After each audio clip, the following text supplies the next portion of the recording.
I woke up in the middle of the night to a message on my wife's phone, "I can't wait to see you. You're amazing." Asterisk, that was the moment my perfect life fell apart, and I realized I'd been living a lie. I swear I wasn't trying to find anything that night. It was one of those random wake-ups in the middle of the night, where you open your eyes for no reason at all. The room was pitch dark, save for a soft glow coming from her phone screen on the nightstand. I wouldn't have even noticed it if the screen hadn't lit up just as I rolled over. Isabel's phone. Unattended. Unlocked. At first, I wasn't even curious. I wasn't suspicious. But then I saw it, the message. "I can't wait to see you. You're amazing." My heart stopped, then plummeted. It wasn't from anyone I recognized. The name, Dea Miller, didn't ring any bells. I sat there frozen, a strange numbness spreading through me as if my body had already figured out what my brain was too slow to process. My first instinct was to dismiss it. Maybe it's a spam message, I told myself. Maybe it's a mistake. But the way my gut twisted told me I was lying to myself. I should have put the phone down right then and there. I should have respected her privacy, rolled over, and tried to fall back asleep. But I couldn't. My hand moved on its own, trembling as I tapped the message. And that's when everything spilled out in front of me. Weeks, no, months, of messages. Lines and lines of flirty words. Pictures. Intimate pictures. Plans made late at night. I couldn't stop scrolling. My chest felt tight, my hands ice cold as I gripped the phone. Had such a good time last Thursday. Thursday. That was the night Isabel had told me she was working late. I remembered that night perfectly because I stayed up waiting for her, only to hear the same excuse about meetings running over. Then another message hit me like a punch to the gut. Something about a beach trip. My heart sank as I kept reading, and suddenly it clicked. That was our trip. The beach weekend for our daughter Lydia's 8th birthday. I stared at the screen in disbelief. She had spent that entire weekend being her usual self, no, better than her usual self. Laughing. Playing with Lydia in the waves. Smiling at me like we were the perfect family. I could still see her face so clearly, sunlit and carefree. And now? Now I sat there on the edge of the bed, scrolling deeper into a nightmare I didn't know I had been living. I remembered it so vividly, Isabel holding Lydia's tiny hand as they walked along the shoreline, her laughter mingling with the sound of the waves while I fumbled with the kite, its tail diving and tangling no matter what I did. She had laughed so hard at my struggles that day, and then she pulled me in for a photo, her arm wrapped around me, planting a kiss on my cheek. That moment, our moment, felt so pure back then. But now, reading those messages, that same weekend had been tainted. It wasn't just a family trip to celebrate Lydia's birthday. In her messages, Isabel talked about it like it had been some secret romantic getaway with him. It felt like the ground had been ripped out from under me. This wasn't just flirting. My wife wasn't just texting some other man, she was sleeping with him. I could hear her breathing beside me, slow and steady, completely unaware that I was shattering, piece by piece, in the darkness. Every instinct I had screamed at me to wake her up, shove the phone in her face, demand answers right then and there. I wanted to yell, to rage. But somehow, I stopped myself. I forced my shaking hand to put the phone back exactly where I'd found it and lay back down, staring at the ceiling.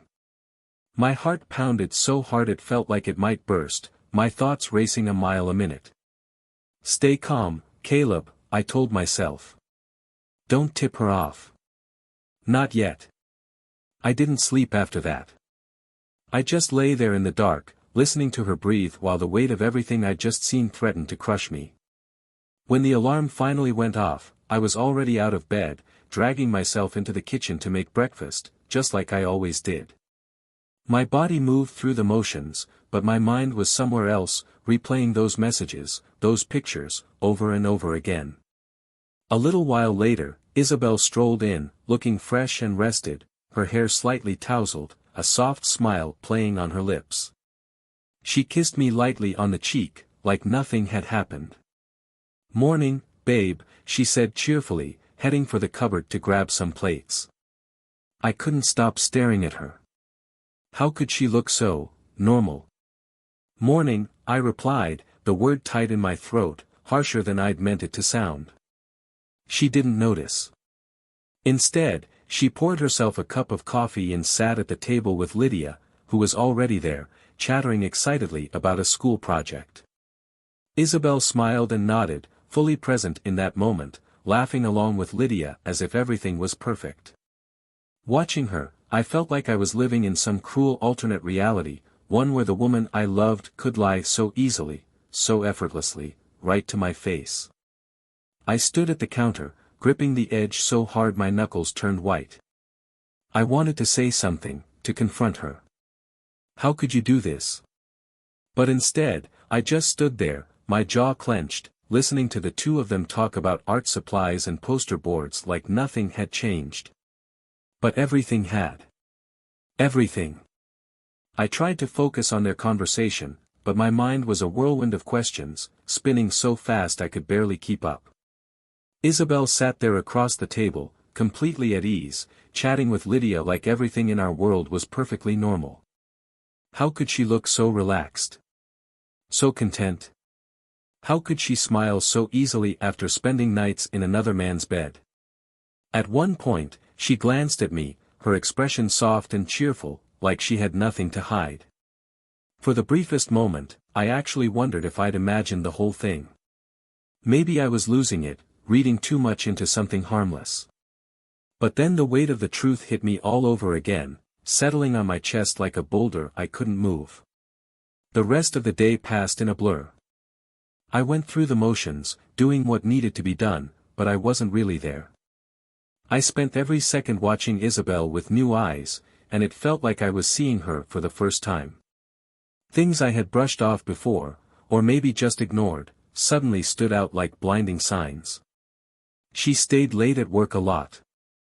I'd always trusted her, believing her when she said it was just another tough week or a last-minute meeting.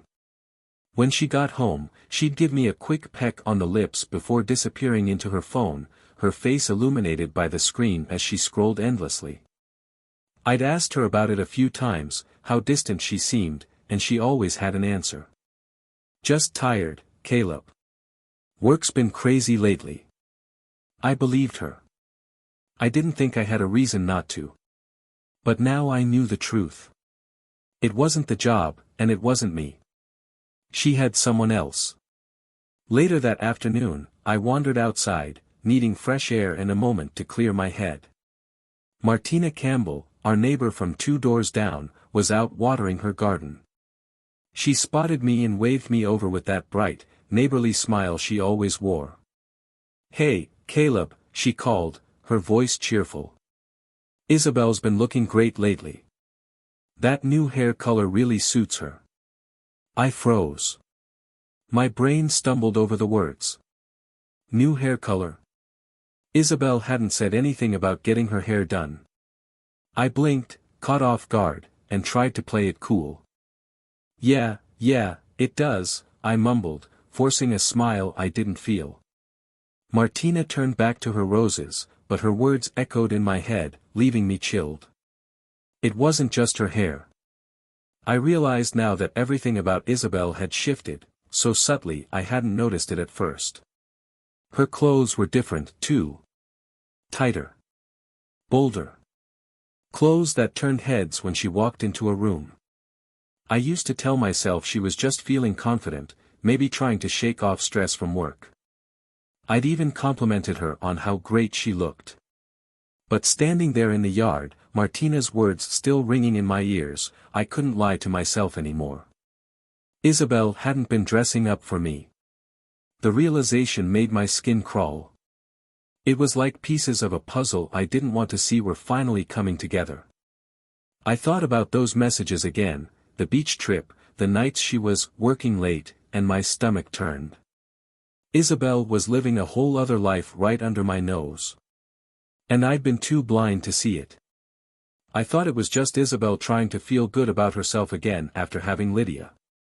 She'd always been hard on herself after the pregnancy, and I'd admired how she started taking care of herself more, putting effort into her appearance again. I thought it was a sign she was feeling confident, happy. But now, with everything I'd uncovered, it felt like I'd been living in a warped version of my own life. A parallel reality where everything looked perfect on the surface, but underneath, everything was rotting. I could have confronted her that night. Every time she glanced at her phone, that sharp sting returned to my chest, burning like a reminder of what I'd seen. I wondered if it was him texting her. The thought alone made my stomach churn. But something held me back. A voice in my head told me to wait. If I confronted her now, she'd lie, twist the truth until I was the one doubting myself. I needed proof. Solid, undeniable proof. So I made a choice. I played the waiting game. I didn't change my behavior or treat her any differently, at least, not in ways she'd notice. I still kissed her goodbye in the mornings, still smiled when she talked about her day, still acted like the husband she thought I was. But behind the scenes, I was watching. Every time she left her phone unattended, I'd steal quick glances, scrolling through messages or checking for anything new. Each look made the knot in my stomach grow tighter, but it wasn't enough. I needed to know everything, so I took the next step. I installed a tracking app, one of those hidden ones that mirrored all her phone's notifications to mine. Every message, every call, every photo, I'd see it in real time. It felt wrong, invasive even, but I didn't care. She's the one betraying you, I told myself. You deserve to know the truth. That night, I lay beside her in bed again, wide awake while she slept soundly next to me. Her hand rested gently on my chest, like it always did, and for a brief moment, something close to guilt crept in. What if I was wrong? What if there was some explanation for all of this? I stared at the ceiling, my thoughts spinning. For all the messages, the late nights, the pictures, what if I was seeing something that wasn't really there? What if I was destroying our marriage over nothing? But then I remembered. I remembered the messages. The way he talked about her, my wife, like she belonged to him. The photos of them together, laughing, holding hands, so casual, so intimate, like I didn't even exist. No, I told myself. You're not crazy, Caleb. She's the one who betrayed you. As I lay there, her breathing steady and soft, part of me wanted to grab her phone, throw it in her face, and scream. I wanted to shake her awake and demand answers. How could you do this to me? To us? But I knew better. I knew how these things went. She'd deny it. She'd tell me I was being paranoid, that I'd misunderstood everything. And without proof, maybe I'd believe her. So I stayed silent, my heart hammering as I stared up at the darkness, already planning my next move. I'd gather everything I needed. And when I finally confronted her, there wouldn't be any lies. There wouldn't be a way out. If I acted on impulse, I knew exactly how it would go. She'd lie. Twist things around. Turn it back on me and make me feel like I was the crazy one. No, I couldn't let that happen. I needed to be smart, to be careful. I needed proof. So, I waited. I played dumb. I kept my routine exactly the same, pretending everything was fine while every part of me screamed that nothing was. The night after I found those messages, I installed a hidden app on her phone, one of those discreet ones that mirrored all her texts and notifications straight to mine. Every word she typed, every photo she sent, every call she made, I saw it all in real time. At first, I didn't know what I expected to find. But it didn't take long for the app to reveal what I already suspected. Every time she said she was working late, every time she claimed she was out with friends, she wasn't. She was with him. Dean. It was like living in someone else's nightmare. I'd sit at work, my phone in my hand, watching the notifications roll in. My chest would tighten with every flirty message, every inside joke they shared. I'd force myself to smile when a coworker passed by, pretend like I wasn't unraveling inside, while my wife, was out there with him. One afternoon, I got a notification. She had arrived in Riverside again. That small town just outside the city. I stared at the screen, my grip on the phone so tight I thought I might break it. The worst part wasn't the messages or even the photos. It was how easy this all was for them. How comfortable they seemed. At one point, she texted him something that made my stomach churn: "My mom keeps bugging me to come with her to yoga. Can't today, though." Winking face. I gave her a nod when she mentioned the yoga class. Forced a smile. "Have fun," I said, keeping my voice calm. As soon as she left, I grabbed my keys and followed her.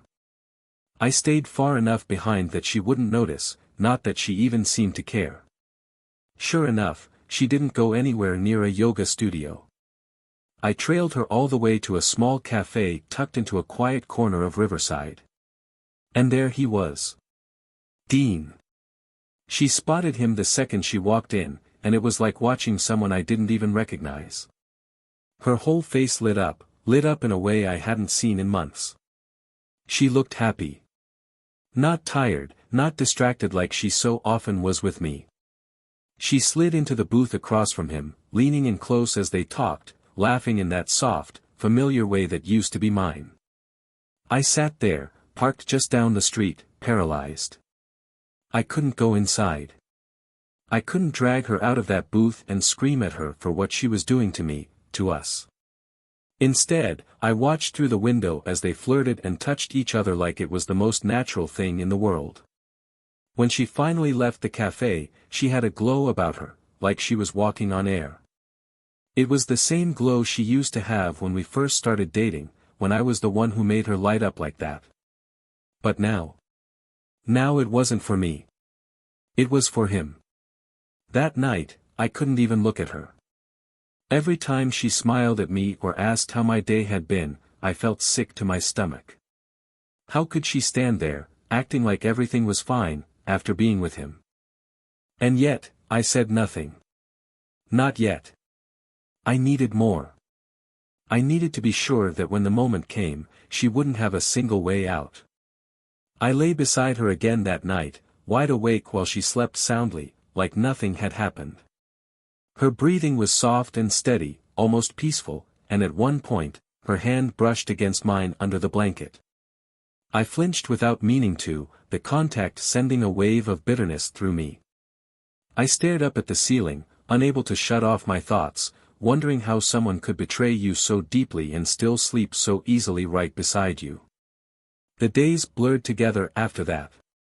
I threw myself into work, staying late, burying myself in projects that didn't even matter. It was easier to be distracted, to keep my mind busy, than to sit at home and let the truth eat me alive. When I was home, I'd disappear into the garage, tinkering with tools I hadn't touched in years, fixing things that weren't broken, just for the sake of keeping my hands occupied. One evening, as I stood at the sink scrubbing a dish I'd already cleaned twice, Isabel walked in. "Everything okay, Caleb?" she asked softly, her eyes lingering on me. "Yeah, just tired," I mumbled, not looking up. She didn't buy it. I could tell by the way her gaze narrowed slightly, like she was studying me, trying to figure out what was wrong. But she didn't push. Not yet. Lydia, though. Lydia noticed. Kids always do, don't they? One night, as I was tucking her into bed, she looked up at me with those big, innocent eyes of hers and asked, "Are you okay, Daddy? You've been quiet lately." Her words cut deeper than I expected. I forced a smile and smoothed her hair, telling her everything was fine, just tired from work. She believed me because she's just a kid, but the guilt lingered long after I kissed her goodnight and shut her door. At dinner or on the couch, Isabel tried to close the distance I was putting between us. She'd sit next to me, curling into my side, asking about my day as if she actually cared, as if none of this was happening. I could feel her watching me, trying to gauge where my head was, to see if I knew anything. She was testing the waters, waiting for me to tip my hand. But I wouldn't give her the satisfaction. Instead, I distanced myself even further. My answers were short, vague, just enough to keep her guessing. The less I said, the more uncomfortable she got. I could see it in the way she fidgeted, her smile faltering just slightly when I shut down her small talk. She knew something was wrong, but she couldn't quite put her finger on it. And that was exactly what I wanted. Home didn't feel like home anymore. It felt like a battleground, tense and suffocating. Every moment with Isabel, every glance, every word, was a reminder of how everything I thought we had was a lie. The love, the trust, the years we'd built together, it was all tainted now. And yet, I still wasn't ready to confront her. Not yet. I needed more. I needed her to feel just as vulnerable as I did, to wonder what I knew and when I might finally snap. I wanted her to live in that same tension, that same uncertainty that was choking me. The waiting game was brutal. It wore me down, bit by bit, but it was the only way. I wasn't going to lose my mind over this. When the moment came, when I finally confronted her, there wouldn't be any way out. No lies, no excuses. I would make sure of it. I could stay in control. That's what I told myself. Isabel thought she had the upper hand, thought I was clueless. But the truth was, I was watching her every move, quietly gathering what I needed. I wasn't just waiting, I was planning. She needed to feel what I was feeling, to live in the same pit of uncertainty she'd thrown me into. I didn't plan on meeting Savannah Marlowe. It just happened. The bar wasn't far from my office. One night, after a particularly miserable day, hours of staring blankly at my computer, pretending to care about projects that didn't matter, I stopped in. I thought maybe a drink would dull some of the noise in my head, if only for a little while. That's where I saw her. Savannah was behind the bar, wiping down glasses with this easy smile that seemed to light up the whole room. She looked young, mid-20s, maybe, with dark hair pulled back into a loose ponytail and tattoos peeking out from under the sleeves of her t-shirt. She had this casual confidence, like she belonged exactly where she was. "What'll it be?" she asked, tossing a glance my way as I slid onto a bar stool. "Bourbon, neat," I muttered, already feeling the weight of the day lift, if only slightly. She poured the drink and set it in front of me with a nod. "Rough night?" I didn't answer at first. But something about Savannah made it easy to talk. Before I knew it, I was opening up, not fully, but just enough. I told her how work had been dragging lately. How things at home weren't great. I didn't mention Isabel. Not yet. I didn't need to. Savannah didn't pry. She just listened, throwing in the occasional comment or joke to keep the mood light. There was something about her, this uncomplicated kindness, that made me feel like none of the mess in my life mattered, at least for a little while. I went back to the bar the next night. And the night after that. Before long, stopping by for a drink became part of my routine. At first, I told myself it was innocent. It wasn't about Savannah, it was just about having someone to talk to, someone who didn't know me or the wreckage of my life. She wasn't trying to figure me out or pull answers from me.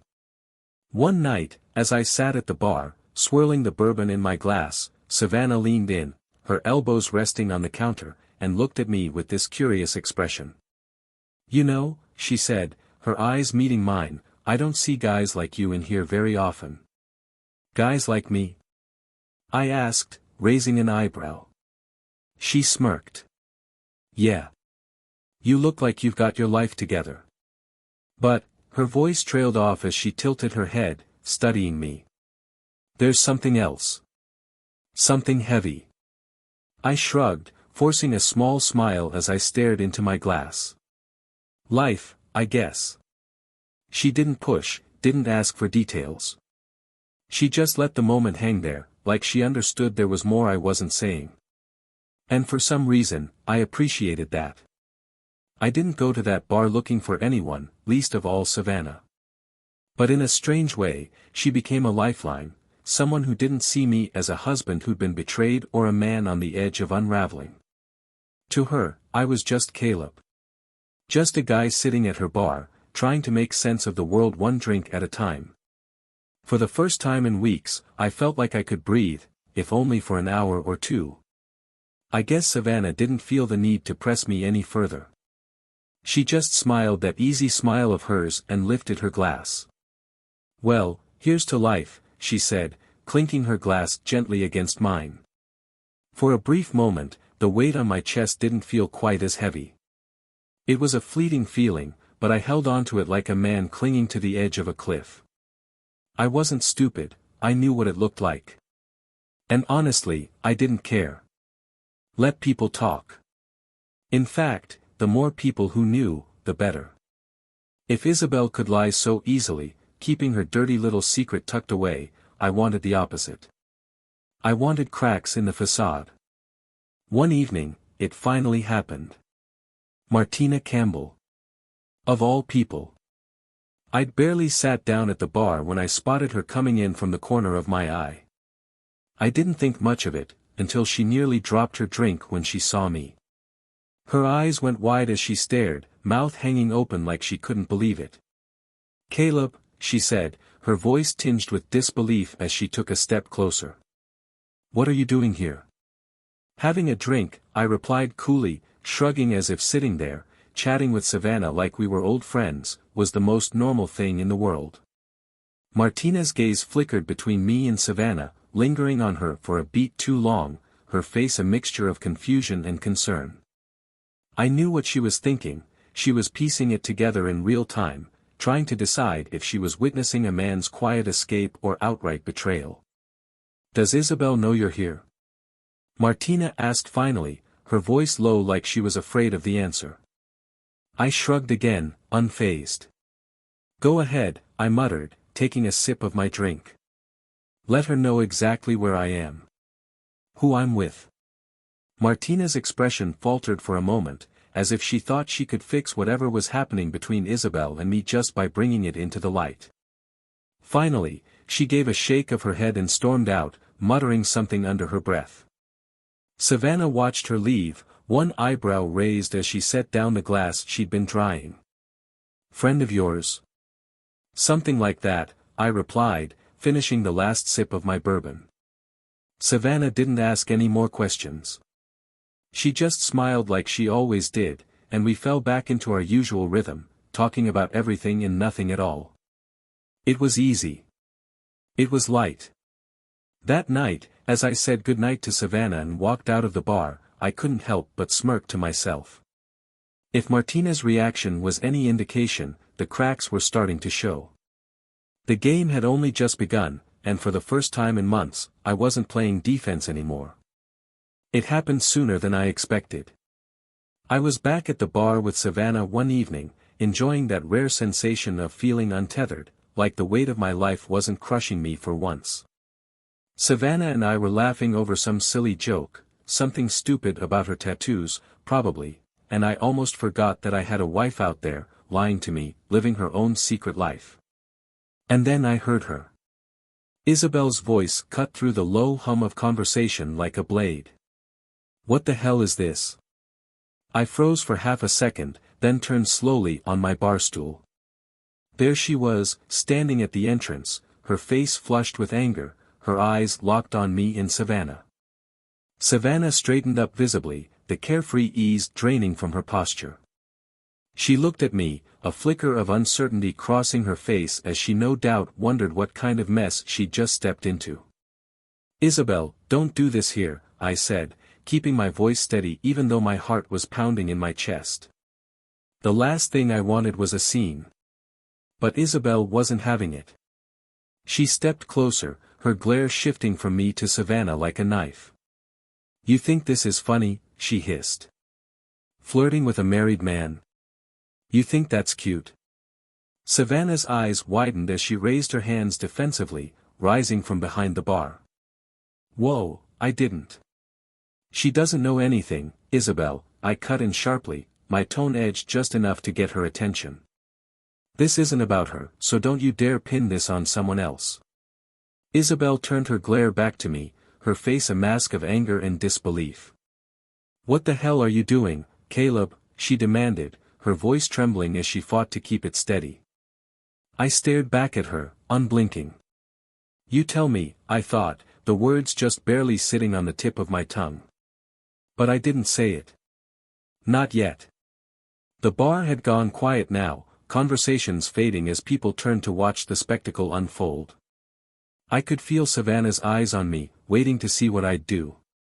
But I wasn't going to lose my cool, not here, not now. You need to leave, I said finally, my voice low but firm. For a second, Isabel looked like she might snap, like she wanted to throw everything she was feeling right back at me, to lash out and make this whole mess my fault. But she didn't.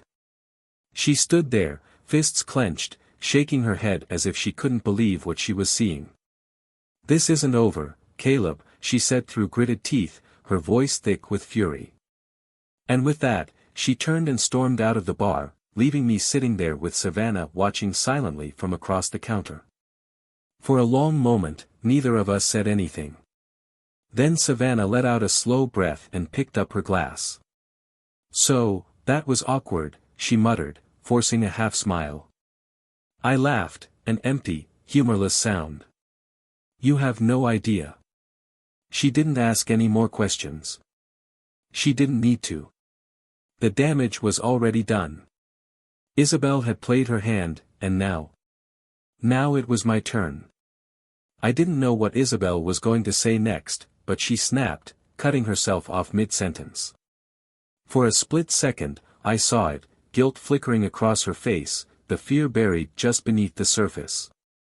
Then, just as quickly, the mask slipped back into place. You ruined this family, Caleb, she hissed, her voice low but dripping with venom. I stood slowly, making every movement deliberate, calm. No, Isabel, I said, my voice steady, measured. You ruined this family the moment you started sleeping with Dean. The bar fell deathly silent. Out of the corner of my eye, I saw Martina sitting at the far end, her wide-eyed stare fixed on us like she was watching a slow-motion car crash, too stunned to look away. Isabel laughed bitterly, her smile twisted. Is this supposed to make you feel better? Flaunting yourself in front of everyone like this? Pathetic. I didn't take the bait. Instead, I smiled coldly, the kind of smile that didn't reach my eyes. Is it? Or is it just karma? That shut her up. For a moment, at least. When we got home, the argument exploded like a powder keg the second we walked through the door. Isabel slammed it shut behind her, spinning around to face me, her eyes blazing. You really think flirting with some bartender makes you a man? She spat, her voice sharp and contemptuous. You think this is how you fix us? No, Isabel, I said quietly, my voice calm but cutting. But it sure as hell feels good to watch you squirm. She glared at me, her chest rising and falling, her hands clenched into fists. For the first time, she wasn't in control anymore. The lies, the excuses, they all crumbled around her. It was just a distraction, she whispered finally, her voice breaking as her shoulders sagged. It didn't mean anything. Well, congratulations, I said, the coldness in my voice leaving no room for warmth. You distracted yourself right out of a marriage. She sobbed then, her composure shattered, clinging to whatever shred of dignity she thought she had left. Caleb, please, she begged, her voice shaking. I didn't mean for it to go this far. We can fix this. We can try again. But I was done. Whatever love I'd had for her had been eaten away, piece, by months of lies and betrayal. There was no saving what was already gone. The next day, Martina showed up at the house. She lingered awkwardly in the living room, her face soft with pity as she tried to find the right words. I just hate to see things end like this, she murmured finally. Trust me, I muttered, my voice flat. So do I. But at the end of the day, Isabel had made her choices. She'd decided to crawl into bed with someone else. Martina nodded, realizing there was nothing more to say, and left quietly, the door clicking shut behind her. The silence of the house was deafening. Somewhere upstairs, Isabel was probably crying, probably piecing together new apologies and excuses. But it didn't matter. The trust was gone, and once that's gone, there's no getting it back. For the first time in months, I felt a strange sense of clarity. It was like staring into the aftermath of a fire, everything scorched, but undeniably clear. This marriage had been dead for a while now. I just hadn't been ready to admit it. That evening, as I pulled on my jacket, ready to step out for a breath of air, I turned and saw Lydia standing in the doorway of my room. She clutched one of her stuffed animals, the bear she'd dragged around since she was small, her big, curious eyes fixed on me. She didn't ask questions, she didn't need to. They swirled silently in her head, heavy and unspoken. "Dad," she said softly, hugging the bear tighter to her chest. I knelt down, pulling her into my arms. I held her close, trying to swallow the knot forming in my throat.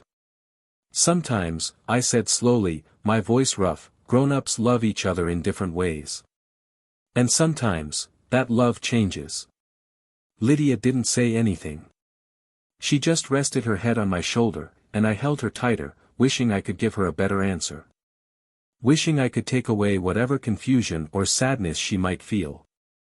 In that moment, nothing else mattered, not Isabel, not Dean, not the wreckage of our marriage. Just Lydia. My little girl, who deserved better than this mess. I stayed there, holding her for as long as she needed me to, letting the weight of everything settle into the quiet. I could shield Lydia from the mess her mother and I had made. "I love you," I whispered into her hair, holding her close, and I meant it with every ounce of my being. That will never change. When I got to the restaurant, Isabel was already there, sitting with a glass of wine in hand. She looked composed, like she'd spent time rehearsing for this moment. As I sat down, she started talking. She brought up memories I'd once held dear, our honeymoon, the day we bought our first house, the day Lydia was born. Memories that used to be everything to me. Now they felt like faded photographs, distant moments that belonged to another life, another version of me. I let her talk. I nodded when it felt appropriate, took slow sips of my wine, but my focus was elsewhere, on the papers neatly folded inside my bag. The more she spoke, the clearer it became that she was trying to salvage something already broken beyond repair. Eventually, I set my glass down and met her gaze, my face calm, unreadable. "There's nothing left to fix, Isabel." Her voice dropped to a whisper, trembling as tears welled up in her eyes. "Please," she said, barely audible. "We can try again. For Lydia. For us." I reached into my pocket, pulled out a pen, and signed the papers without a second thought. The soft click of the pen echoed louder than anything she'd said. I pushed the papers across the table. "It's over," I said quietly, but firmly. "I can't live like this anymore." She stared at the documents, stunned. Her glass of wine sat untouched now, her hand trembling slightly as she gripped the stem. That night, after I'd packed up my bags, Martina showed up at the house. She stood awkwardly in the living room, watching me with that look of pity I'd grown used to. "You really did it," she said softly, almost like she was still processing it. I nodded. "Are you sure this is what you want?" Her voice was gentle, like she thought I might crack at the last second. "For the first time," I said with quiet certainty, "I know exactly what I want." She studied me for a moment longer, then gave a sad smile. "Well, I hope you find what you're looking for." I didn't respond. There was nothing left to say. I gave her a small nod and walked out into the night, feeling lighter than I had in months. The next morning, I loaded a few boxes into the back of my car and drove away. There was no ceremony to it, no big farewell. I moved into a small one-bedroom apartment in the city center. It wasn't much, just some creaky floors and a view of a laundromat, but it was mine. Clean. Simple. No ghosts of the past hiding in the corners. The hardest part was explaining it to Lydia. Sitting with her, trying to find the right words, I promised her, I'm not going anywhere. You'll always have me, no matter what. For once, I wasn't just saying it, I meant it. One rainy afternoon, as I carried groceries back to my building, I spotted someone familiar across the street. Savannah. She was standing there with an umbrella, that easy smile of hers lighting up the gray afternoon. Caleb, she called out, jogging over to meet me. I thought that was you. I grinned despite myself. Hey, Savannah. We stood there for a moment, rain tapping softly on the umbrella, the air thick with the quiet hum of something unspoken. You look different, she said, tilting her head as she studied me. Yeah. She nodded. Happier. Lighter. Maybe I was. Savannah and I fell back into our old routine, not like before, though. This time there were no games, no hidden agendas. We just were. We talked about life, about her plans to rebuild her van, about things that didn't carry any weight. She never asked about Isabel, and I never volunteered anything. Being around her felt effortless, like I could finally breathe again. One weekend, when I had Lydia with me, we bumped into Savannah at the park. At first, Lydia hid shyly behind me, clutching her stuffed bear. Savannah crouched down, offering a kind smile. Before long, Lydia warmed up, giggling as Savannah pushed her on the swings. Watching them together, I felt a quiet sense of hope. This was moving on, finally, without dragging the past along. Of course, Isabel wasn't done. A few weeks later, she called, asking to meet. Out of curiosity, I agreed. We sat across from each other in a cafe, the tension between us so thick it was hard to breathe. Isabel looked tired, as though the weight of everything she'd done had finally caught up with her. She began, her voice breaking. I wanted to say I'm sorry. I looked at her, calm and steady. I'm not angry anymore, Isabel. What you did broke me, but it made me stronger, too. You stayed in a place I no longer want to be. Her face crumpled, tears spilling down her cheeks, but I didn't waver. I wasn't trying to hurt her. I was just done. That evening, I got home to find Savannah waiting on the balcony, 2 beers in hand. She smiled as I stepped outside, the cool breeze brushing against my face. How'd it go? She asked, handing me a beer. Exactly how it needed to, I said, settling into the chair beside her. We sat there in silence, watching the city lights blink on in the distance. A few days later, Lydia FaceTimed me after school, her face glowing with excitement. Dad! I got an A on my project. I grinned, my chest swelling with pride. That's amazing, sweetheart. I knew you could do it. In that moment, sitting on the balcony with Savannah by my side, Lydia's laughter in my ears, I realized I'd done it. I wasn't just surviving anymore. I was living. And for the first time in years, I was finally, completely free.